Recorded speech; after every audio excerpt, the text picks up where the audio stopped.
یہ ایج ہے، یہ جو تم لوگوں کی ایج ہے، یہ یو ایم ٹی کے اسٹوڈنٹس کی جو ایج ہے، یہ ہے بات سمجھنے کی کہ مسئلہ ہے کیا، یہاں مجھے کرنا کیا ہے، مجھے کس نے بنایا، کیوں بنایا، کس لیے بھیجا۔ یہ ایج ہے سمجھنے کی۔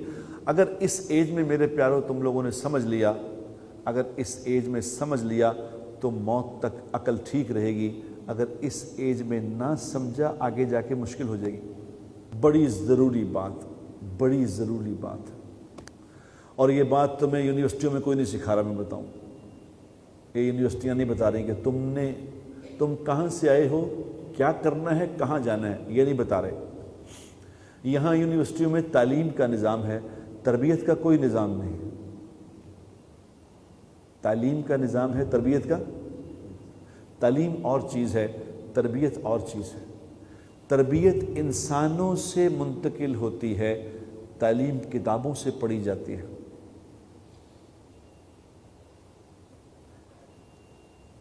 کتابوں سے تربیت نہیں ہو سکتی میرے پیاروں۔ تربیت کے لیے کوئی استاد چاہیے ہوتا ہے جس کی اپنی زندگی اس سے مزین ہو، جو کتاب میں لکھا ہے اس سے اپنی زندگی مزین ہو۔ تم جو کتابیں پڑھتے ہو اس میں یہ لکھا ہے 2 اور 2 4 کیسے کرنا ہے، پیسے کیسے کمانے ہیں، کون سا کام کرو گے اس میں زیادہ پیسے کمائے جائیں گے، یہ لکھا ہے کتابوں میں۔ کتابوں میں یہ نہیں لکھا، جو تم کتابیں پڑھ رہے ہو ان میں یہ نہیں لکھا کہ انسان کیسے ہوتے ہیں، مسلمان کیسا ہوتا ہے، کون سی صفات ہوں تو انسان بنتا ہے، کون سی صفات اگر نہ ہوں تو یہ جانور بن جاتا ہے۔ کیونکہ انسان میں اور جانور میں جو فرق ہے وہ صفات کا ہے۔ اگر صفات نہیں ہے تو پھر جانور ہے، پھر انسان نہیں ہے، یہ پھر شکل انسان کی ہے۔ اب تم خود سوچو نا، یہ جو بچے، جو انسان چھوٹے بچوں کو پکڑ کے زیادتی کر کے ان کو ذبح کر مار دیتے ہیں، یہ انسان ہے؟ کیا خیال ہے؟ کہیں گے دیکھنے والے تو کہے گا کہ جی انسانی شکل ہے، یہ انسان نہیں ہے، انسانی شکل ہے، انسان نہیں ہے۔ لیکن انسان تو انسانی صفات سے بنتا ہے۔ اگر وہ انسانی صفات سیکھی ہے، اگر وہ سیکھی ہیں تو آئیں گی، نہیں سیکھی تو۔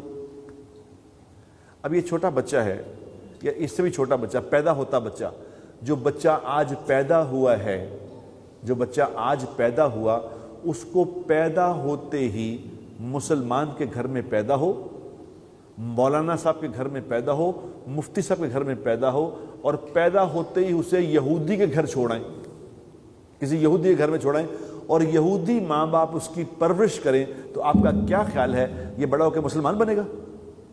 کہ جی نہیں یہ تو مفتی صاحب کا بیٹا ہے، یہ بن جائے گا؟ یہ نہیں ہو سکتا۔ اتنی موٹی بات تو سمجھ آ رہی ہے، تو اتنی موٹی بات نہیں سمجھ آتی کہ جو میں نے سیکھنا ہے، جو اس ایج میں سیکھنا ہے۔ حدیث پاک میں کیوں آتا ہے کہ 7 سال کا بچہ ہو جائے تو اس کو نماز کا حکم کرو کہ بیٹا نماز پڑھ لے۔ 7 سال سے پہلے کیا کرو؟ 7 سال سے پہلے اس کو محبت دو۔ آگے تم لوگوں نے باپ بننا ہے، یہ سمجھ لو بات۔ چھوٹے بچوں کو اتنی محبت دو، 7 سال تک اتنی محبت دو کہ وہ محبت میں تمہاری ہر بات ماننے کو تیار ہو جائے۔ ایک ہوتا ہے محبت میں بات ماننا، یاد رکھنا، ایک ہوتا ہے محبت میں حکم ماننا، ایک ہوتا ہے ڈر کے حکم ماننا۔ دونوں باتوں میں فرق ہے کہ نہیں؟ کیا خیال ہے؟ ڈر کے ماننا اور محبت میں ماننا۔ حضور اکرم صلی اللہ علیہ وسلم کی بات لوگ ڈر کے مانتے ہیں کہ محبت میں؟ یعنی اپنی امت کو اتنا پیار دیا، اتنا پیار دیا، اتنا پیار دیا کہ امت پیار میں ہی، جو حضور اکرم صلی اللہ علیہ وسلم کا امتی ہے، جو کلمہ پڑھنے والا لا الہ الا اللہ محمد رسول اللہ پڑھنے والا ہے، اس کو نبی سے محبت ہے کہ نہیں؟ بتاؤ، چاہے کیسا ہی مسلمان ہو۔ اس لیے کہا کہ 7 سال تک اپنی اولاد میں محبت بانٹو، اور اتنی محبت دو، اتنی محبت دو کہ محبت میں وہ تمہاری بات ماننے والا بن جائے، تمہاری اولاد تمہاری بات محبت میں مانے۔ اتنی محبت دے دو، پھر اس کو اب اتنی محبت دے دی ہے، خود اعمال گھر میں کر رہے ہو، اس لیے حدیث میں آتا ہے کہ فرض مسجد میں پڑھو، سنت نفل گھر میں آ کے پڑھو. کیوں؟ اس کے پیچھے بہت ساری حکمتیں. گھر میں سنت نفل پڑھو گے، گھر میں سنت نفل پڑھو گے، اولاد پڑھتے دیکھے گی. محمد یوسف مسلمان ہوا، جب مسلمان اناؤنس ہو گیا، جب اناؤنس کر دیا اس نے مسلمان کہ میں مسلمان ہو گیا ہوں، تو گھر میں نماز پڑھنے لگا. جب گھر میں نماز پڑھنے لگا تو مجھے کہتا ہے کہ نہیں بھائی، پہلے ہم چونکہ عیسائی تھے، کرسچن تھے، تو میرے بچے صلیب بنایا کرتے تھے. جب سے مجھے نماز پڑھتے دیکھا، میری چھوٹی بچی ہے 1 سال کی، وہ بھی چھوٹا سا دوپٹہ لے کے سجدہ کر رہی ہوتی ہے، مجھے دیکھتی ہے. جو ہم کریں گے اولاد دیکھے گی. اب اولاد کی تربیت میں شروع سے اس بات کر رہا ہوں کہ آپ لوگوں نے اب باپ بننا ہے ان قریب. اس وقت جتنی ضرورت ہے میرے دوستو، میرے پیارو، اس وقت جتنی ضرورت ہے انسانیت کی تربیت کی، پہلے بھی ضرورت تھی، لیکن اتنی ضرورت پہلے کبھی نہیں تھی جتنی اس وقت ہے. ربنا اللہ نے کیوں دعا سکھائی ہے؟ ربنا حب لنا من ازواجنا وذریاتنا قرۃ اعین واجعلنا للمتقین اماما. یہ قرآن میں لکھ کے اللہ نے دعا سکھائی ہے کہ یہ دعا روز پڑھا کرو، ہر نماز کے بعد پڑھا کرو کہ یا اللہ میری اولاد کو، میری ذریات کو، میری بیوی بچوں کو میری آنکھوں کی ٹھنڈک بنا، مجھے اس سے ٹھنڈک نصیب فرما. کیونکہ جس کی اولاد بگڑ جاتی ہے نا، جس کی بیٹی بگڑ گئی، جس کا بیٹا بگڑ گیا، اس ماں باپ سے پوچھو کہ آنکھوں کی ٹھنڈک کیا ہوتی ہے. اولاد سے ٹھنڈک کیا چیز آتی ہے؟ یہ دعا سکھائی. اور ہر ماں باپ یہ چاہتا ہے کہ مجھے اولاد سے ٹھنڈک آئے.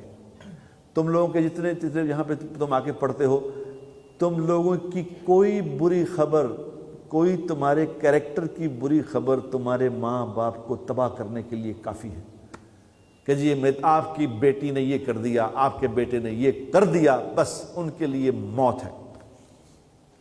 لیکن ماں باپ کو میں کہنا چاہتا ہوں کہ تم اولاد سے ٹھنڈک چاہتے ہو، تو اولاد سے اگر ٹھنڈک چاہتے ہو تو اس کی مثال یوں سمجھ لو کہ جو اے سی لگا کے، گھر میں اے سی لگا کے اس کی ٹھنڈک چاہتا ہے.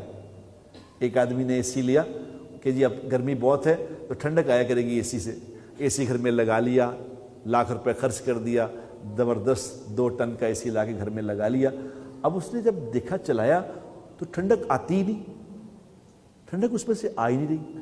تو اس نے جس سے خریدا اس کو بلایا، اس نے کہا ٹھنڈک تو آ نہیں رہی، پیسے بھی خریدے ٹھنڈک نہیں آ رہی.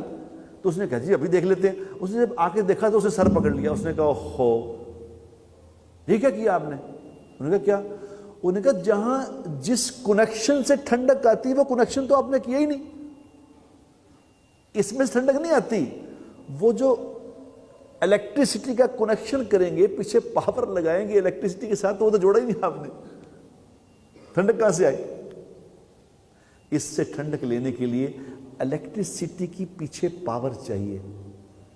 اس لیے میرے بھائیوں، میری بہنوں، میرے دوستوں، میری بات کو سننے والوں، ہم سب اپنی اولاد سے ٹھنڈک چاہتے ہیں، لیکن کنیکشن جہاں سے ٹھنڈک آتی ہے اس کا تعلق اللہ سے جوڑنا پڑتا ہے.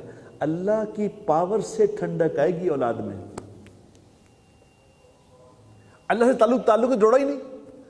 اگر اولاد کا تعلق اللہ سے جوڑا ہی نہیں تو اس کا مطلب ایسا ہی ہے جیسے اے سی کو ٹھنڈک لینا چاہتے ہیں اے سی سے بغیر کنیکشن کے، اسی طرح اولاد سے ٹھنڈک لینا چاہتے ہیں اللہ کا تعلق جوڑے بغیر، تو ٹھنڈک اس میں سے نہیں آتی. دعا تو مانگ رہے ہیں، دعا مانگ رہے ہیں، ٹھنڈک نہیں آ رہی. پھر میرے دوستو جب اے سی لگا لیتے ہیں تو جہاں جہاں سے گرم ہوا آ رہی ہوتی ہے اس کو بند کر دیتے ہیں کہ جی اس کمرے کو یہ سوراخ بند کرو، یہ کھڑکی بند کرو، یہ دروازہ نہ کھولو، بند کر دو، باہر ٹھنڈی ہوا باہر جا رہی، اندر سے گرم ہوا باہر سے اندر آ رہی. تو یہ پرورش بھی کرنی ہے اولاد کی، اس کا کنیکشن بھی جوڑنا ہے، اور اس کو گرم ہواؤں سے بھی بچانا ہے. گرم ہواؤں سے بچائیں گے، غلط ماحولوں سے بچائیں گے، اچھے ماحول میں رکھیں گے، خود اپنی اولاد کو اپنا دوست بنائیں گے، خود اپنی اولاد کو وقت دیں گے. خود اگر وقت دیں گے تو یہ باہر کی گرم ہوا سے بچے گا، پھر اس سے ٹھنڈی ہوا آئے گی.